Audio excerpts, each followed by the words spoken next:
What's going on, everyone? Back at it again. This time, instead of Solana, we're talking about Harmony One. So Harmony One is another blockchain that is on the rise. And specifically, we're going to be talking about DeFi Kingdom. DeFi Kingdom has been one of my favorite pastimes for the last week. It's very entertaining, fun, pretty lucrative right now, I'm not gonna lie. So let's hop straight into it. I'm gonna try to make a little beginner guide. I'm gonna simplify things, explain things. Hopefully you can avoid some of the mistakes that I've made and you know what to watch out for. First, you're gonna have to have a MetaMask wallet in order to play. Once you get a MetaMask wallet, you're gonna also have to have some funds in there, specifically one. So again, this game is on the One blockchain, so you're gonna have to have some one in your wallet in order to swap it out for Jewel. Jewel is the in-game currency. I'll go over that in a little bit. And you just need Harmony in your wallet in order to process transactions. So just a little history on One's price point right now. It's still fairly cheap. It's only about 31 cents. The transaction fees are less than a penny. So while we're talking about in-game currencies, let's talk about DeFi Kingdom's main currency, Jewel. So Jewel is the in-game currency that you'll need to buy heroes and hire heroes. You can also stake your Jewel in the bank, and you can also make a pool with Jewel and Harmony.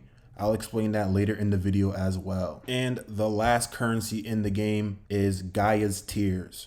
With Gaia's Tears, this is what you need to summon heroes. So Gaia's $2.16. When I started playing the game, it was around $10 to $12. Originally, when the game was fairly newer, it was pretty high. As you can see, it almost went to $40 per tier. All right, so let's get back to the main stuff. So this video is going to be for the people that are playing from scratch or they don't really know how things still work. So first things first, you're going to want to go to the marketplace and you're going to want to talk to the trader. So usually people buy one from their central exchanges and transfer it to their MetaMask wallet. I'm not going to really go into that process right now, but if you guys want me to make a video on how to get one to your MetaMask wallet, I can also do that. But long story short, you can either buy it from an exchange and send it to your wallet, or if you already have a wallet and you have Ethereum, you're also able to bridge. But just make sure you have some one in your wallet to get started. A lot of these NFTs are pretty pricey, the summoning fees are pretty pricey, and it does add up. But what you would do here is you would click whatever currency you have, and then you would swap it for Jewel. So once you get some Jewel under your belt, you're able to buy, hire, and summon heroes. While we're in the marketplace, this is the Druid. So with the Druid, you're able to create a pool. Realistically, you want to come to this Druid when you're trying to withdraw your LP. Since we're already on the topic of LP, let's check out the gardens and the whole staking aspect of the game. So if you want to stake your Jewel and earn some passive income while playing the game, you're able to do that as well. As you can see, some of the APRs and some of the coins that you're allowed to pair. I personally just use Jewel and Harmony. So you scroll all the way down, you're able to do Jewel and Harmony. As you can see, it's around 1,000 APR. Just keep in mind, you don't get every single penny up front. Some of it is locked. You can come here every day and claim, whether you want to claim daily, every other day, weekly, however you choose. If you want to play it a little bit more safer and not have to worry too much about impermanent loss, you can come to the bank as well. And here, stake your Jewel token and earn 1/3 of the generated trading fees. So for a little quicker money, you can do the high APR, a little bit slower, but more safe. You can go with the bank. All right, so where do you buy a hero? You buy a hero not at the marketplace, but at the tavern. So let's check out the tavern. You want to talk to the agent over here, and then you click buy hero. Checking out the floor price here, you can see it's around 78, 80 Jewel. One big thing when you're buying heroes is watch out for generation. Generation plays a huge role in the game. I would shoot for getting Gen 1 or maybe even a Gen 2. I know Gen 0 is pretty expensive.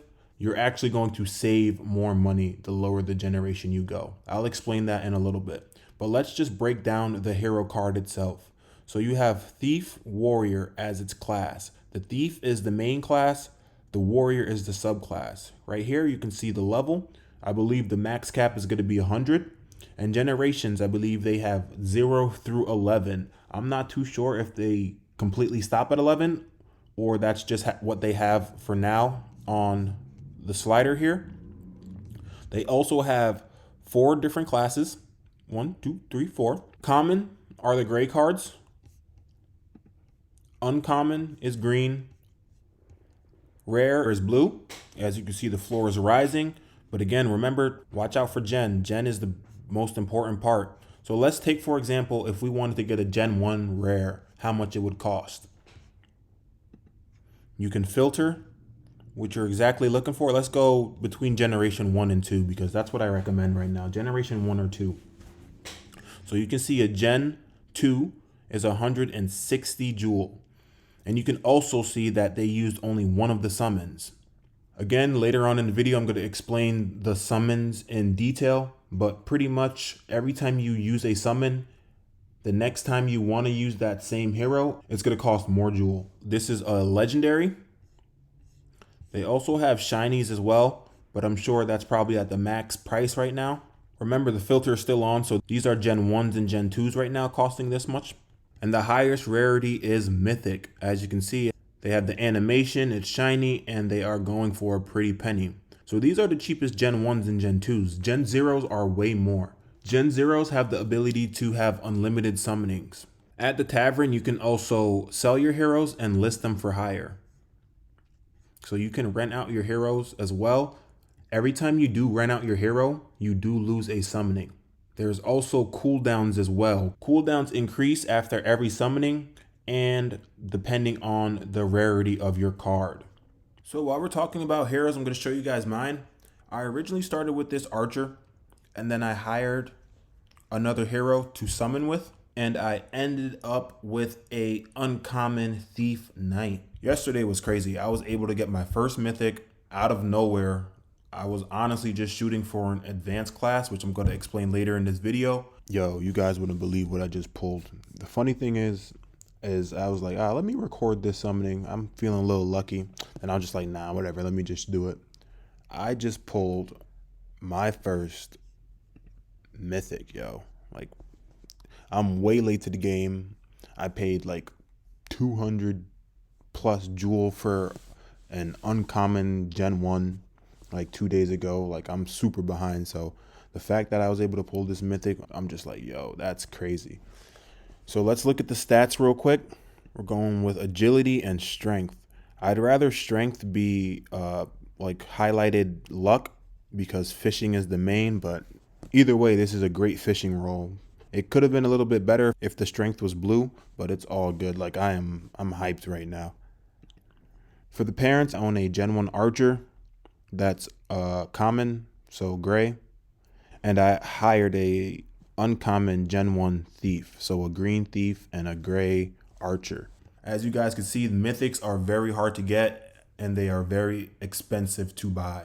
Another aspect to this game is stats and professions. You want your stats to line up with your profession. So when you're highlighted blue, you get a percentage gain. When you're highlighted green, you get like a +2. Certain classes are better for certain jobs.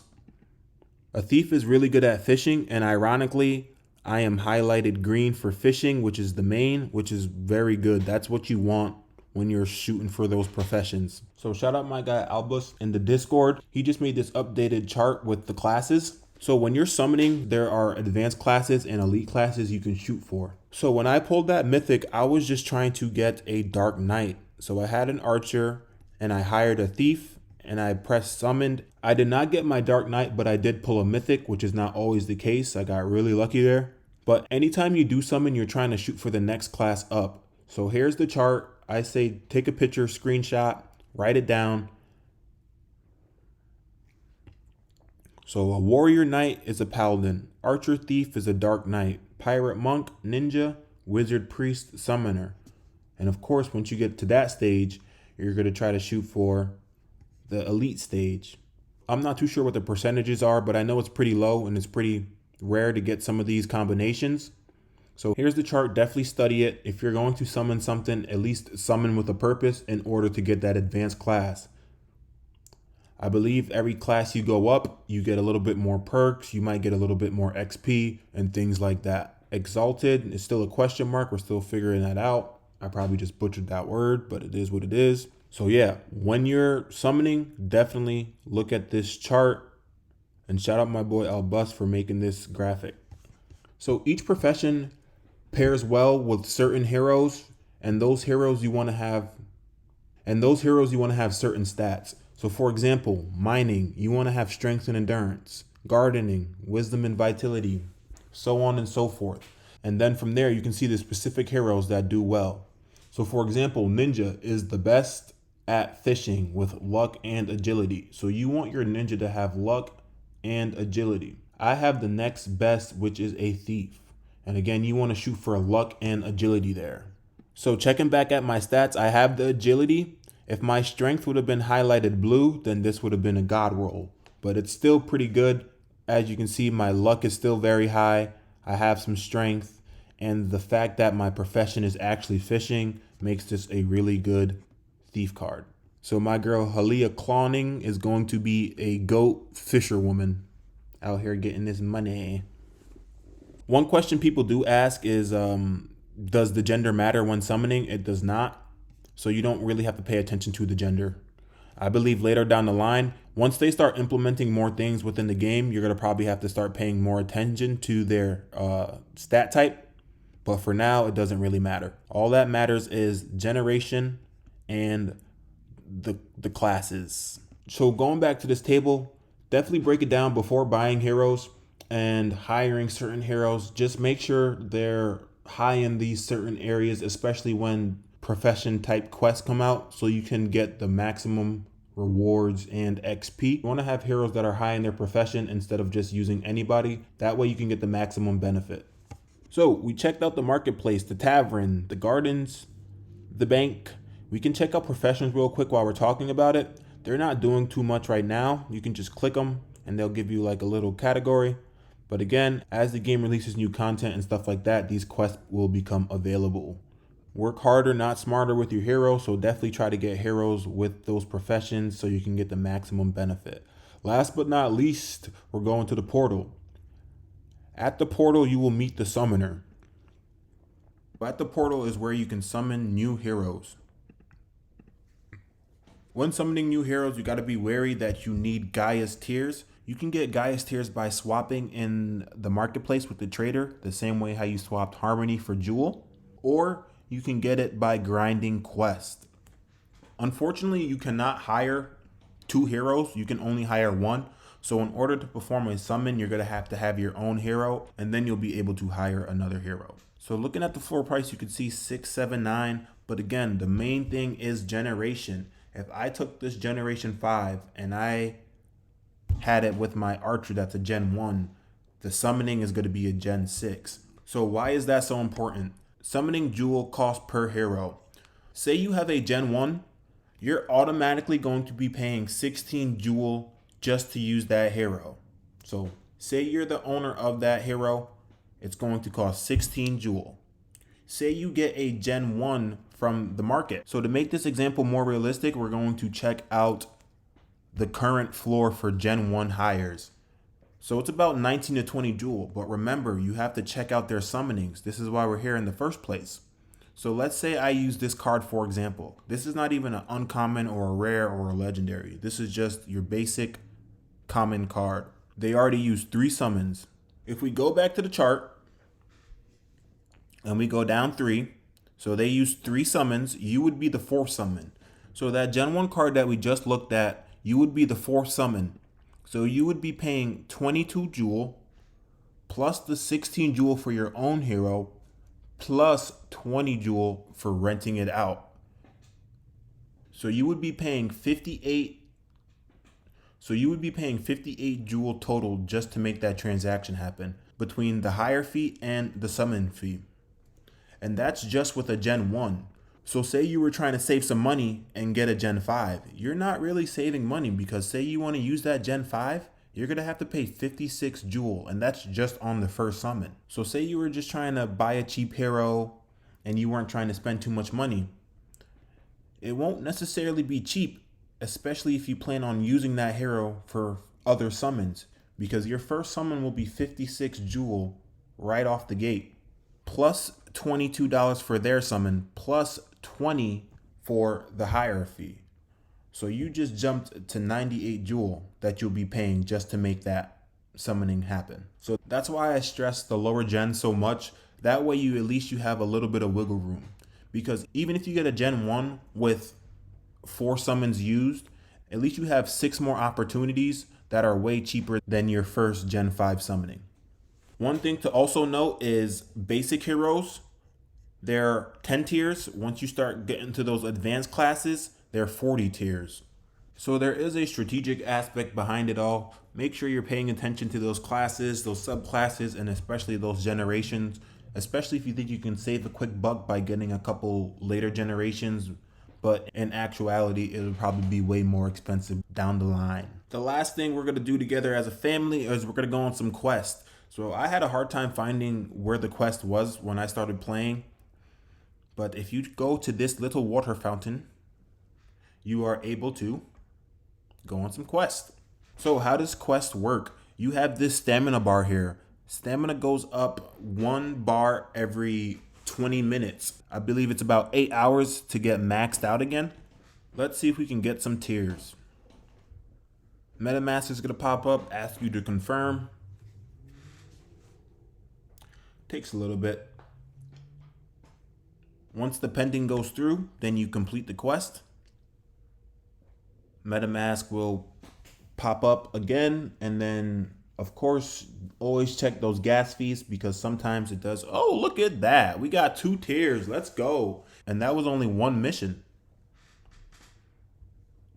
so we're starting out hot. Let's go. So that was only 1 mission because I wasn't able to double up because I have 4 stamina instead of 5. So let's check out hero number 2. You can slide the slider over. So say you just woke up and your stamina is maxed, you'll be able to do all 5 in a row. So again, once you start the quest, you'll get a pop-up. Then oh, let's go. Can't even finish my statement because I'm out here getting all these tiers. I do think they increased the drop rate, but I'm not too sure. It's been hard. I mean, I don't know.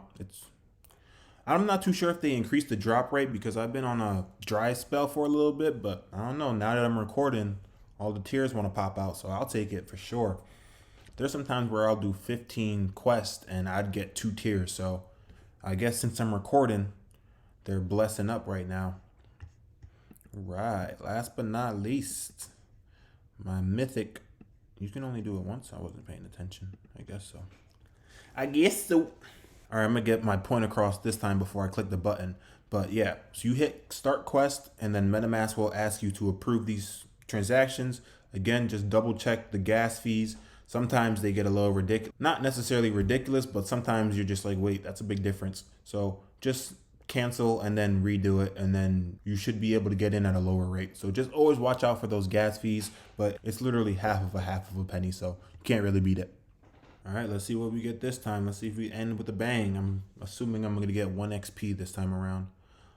Wow, they gave your boy 6 tiers. Yeah, I'm not too sure if they increased the drop rate. I'm assuming that they did within the last 5 hours because last night I was getting nothing. But the price of tiers dropped drastically, so I'm assuming they're making it more farmable. So that's a good thing in a sense, because when I first started playing, I was just like, damn, like $10 a tier. I'm not getting no tiers from these quests. They want me to pay $200, 20 tiers. So yeah, that is DeFi Kingdoms kind of in a nutshell right now. Definitely check out their Discord. Definitely check out their website. Do some due diligence. Study those little graphs and charts that I showed you guys, because it does make a huge difference. That way you're not wasting money, or you're just not blindly buying heroes, and you're actually trying to add that strategic aspect of the game. So if you like this video, definitely smash that like button. Leave a comment down below if you have any questions, and I'll answer it to the best of my abilities. Thank you for tuning in. I'll definitely be making some more DeFi videos, and I'll catch you guys on the flip side. Peace.